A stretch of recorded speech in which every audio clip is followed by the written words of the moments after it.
If someone had told me years ago that a lost necklace would end up saving my life, heck, saving my entire sense of self-worth, I'd have laughed in their face. But life is like that. It throws a curveball so wild, you barely have time to blink before it smacks you right in the heart. So, picture this. I was Naomi, a regular girl with a gentle spirit, a busted wallet, and a best friend named Glory. We shared a shoebox room in a noisy corner of the city, one leaky faucet, and exactly one hope: that someday our story would change. And believe me, I held on to that hope so hard it left marks. Most nights we slept hungry, but still I never let go. You know what I mean? One morning, sunlight hit my pillow just right, and for a second, I thought maybe the universe was finally cutting me a break. I had a job interview at a decent hotel, the kind of place where people actually wore suits to breakfast. Glory hugged me like she was sending her own child off to school, whispered a prayer, and shoved me out the door. "Go and shine, Naomi. I know you'll get it." And you know what? For once, luck didn't slam the door in my face. After a string of awkward interview questions, the manager shook my hand and said, "Congratulations, you got the job." I swear I nearly fainted from joy. I ran home, hugged Glory, and we screamed together like fools who just won the lottery.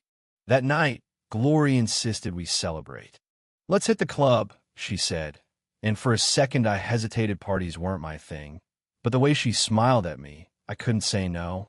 We dressed in our best clothes, which, to be honest, weren't much, stepped into that club and got swept up by the music, the lights, and a world that felt 1,000 miles from our daily grind. But just a few miles away, while I was letting loose for the first time in forever, there was Richard, the Richard Hamilton millionaire, business prodigy, good looks and all. He sat in his luxury car with his heart in pieces.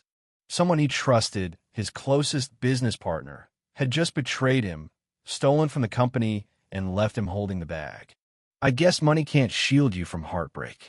That night, Richard drove to a club, tried to drink the pain away, then his guys had to practically carry him upstairs to a hotel room because he could barely stand. Meanwhile, in my little corner of the club, my head started spinning bad. I grabbed Glory's hand and mumbled, "I need to lie down. I feel dizzy." I slipped out, wandered upstairs, and found a hotel room door slightly open. The room was dark, cool, quiet. I barely remember collapsing on a bed before sleep pulled me under. Here's the twist. I had no idea that was Richard's room. None. He stumbled in later, still drunk, saw me on the bed, and well, in his confused, heartbroken haze, he thought maybe a friend had sent someone to comfort him. Neither of us said a word. I wasn't even really awake. That night, two lost souls crossed paths, and by morning, my whole world had shifted, though I didn't know it yet. When I woke, the room was silent. Richard was gone. I panicked, hit me, head foggy, my body aching, my heart racing. On the pillow beside me was a gorgeous gold necklace, heavy and engraved with R. Hamilton. I didn't know who he was, but something inside me said, hold on to this. It might matter. I also found some cash on the table, like a bad joke. Tears ran down my cheeks as I hurried home. Glory was waiting, scared out of her mind. She hugged me as I sobbed in her shoulder, but I didn't have answers for either of us. I couldn't even explain what happened. A month passed. I felt strange, exhausted, sick at random times. Glory caught on first.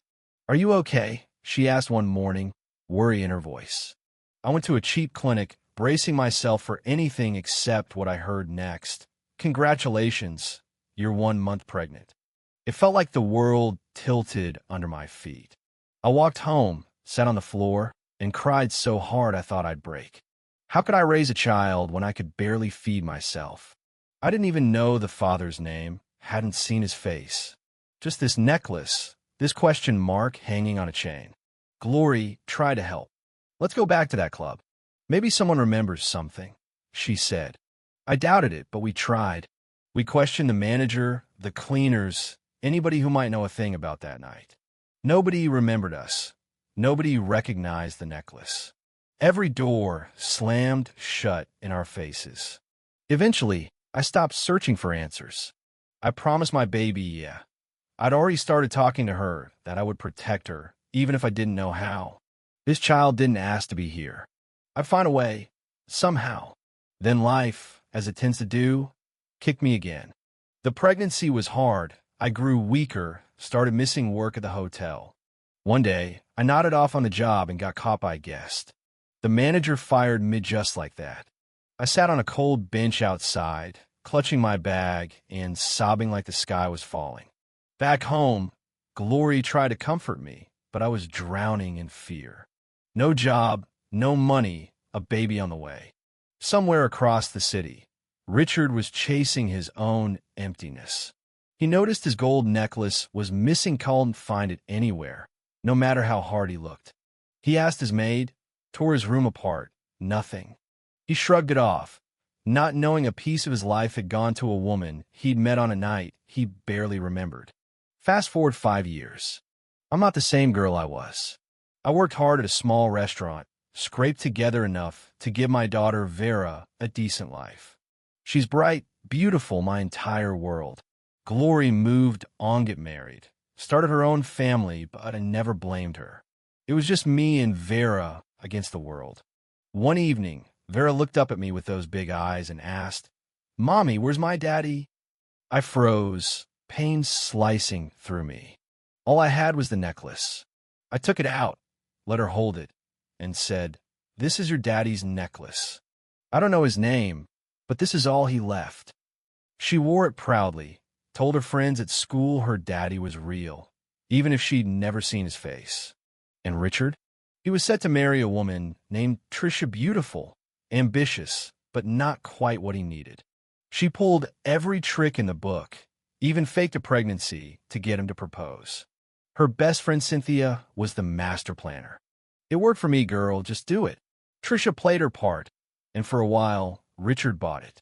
But something kept nagging at him, some empty space inside that money, parties, and fancy cars couldn't fill. Now, here's where fate pulls another twist. One brutal afternoon, I got so sick I could barely move. Vera, still just a child, rushed off to buy medicine, her daddy's necklace bouncing on her tiny chest. As she ran down the street, a black SUV pulled over Richard's car. He spotted her, saw the necklace, and felt something shift inside. He stopped his car, called out to her, and when she said her mother's name to me, his whole world cracked open. He followed her home, met me at my weakest. He brought medicine, helped me sit up, asked about the necklace. I told him everything. When he said, "That necklace is mine," I nearly dropped dead. The truth unraveled. Richard was Vera's father. He hadn't known. I hadn't known. Suddenly, everything changed. Richard took us in. Yeah, you heard that right. He brought me and Vera to his mansion, told me to make myself at home, called Vera my princess. For the first time, I saw hope glimmer in my daughter's eyes. But happiness always comes with a fight. Trisha found us at the mansion, flipped out, and kicked us out while Richard was gone. In the chaos, Vera got hurt. We sat outside the gate, bleeding and hungry, until Richard came home, furious and heartbroken. He brought us inside, confronted Trisha, and made it clear, "That girl is my daughter. You ever touch them again, you're gone." For the first time, Trisha saw she was losing her place in Richard's heart. Trisha tried to hold on, but Richard found out about her fake pregnancy, overheard her plotting with Cynthia. The lie shattered what little trust was left. He ended things with her, finally realizing the family he wanted was already right there in Vera. Richard introduced us to his father, Chief Hamilton. At first, the old man was stunned, but when he saw Vera's granddaughter, opened his arms and welcomed us in. Trisha left quietly, her world falling apart behind closed doors. Life in the Hamilton mansion was nothing like I'd known. Vera started at a great school. Richard opened a foundation in my name to help single mothers. We weren't married yet, but we were a family in every way that mattered. One evening, as the sun dipped behind the garden, Richard pulled Vera onto his shoulders and sat next to me. He whispered, "Thank you for coming into my life." And for the first time, I believe my story had truly changed. But you know how life, ice it, leaves the ending wide open for better or worse. So what would you have done in my shoes? Would you forgive, move on, trust in new beginnings, or walk away? Drop your thoughts in the comments. Let's talk about it. And if this story touched you, don't forget to like, share, and subscribe. Let's keep these conversations going. Xin chào các bạn, mình là Trinh, mình phụ trách viết content. Trên đây là những công việc của mình là mình lên mạng xã hội tìm hiểu những video. Thank you, man.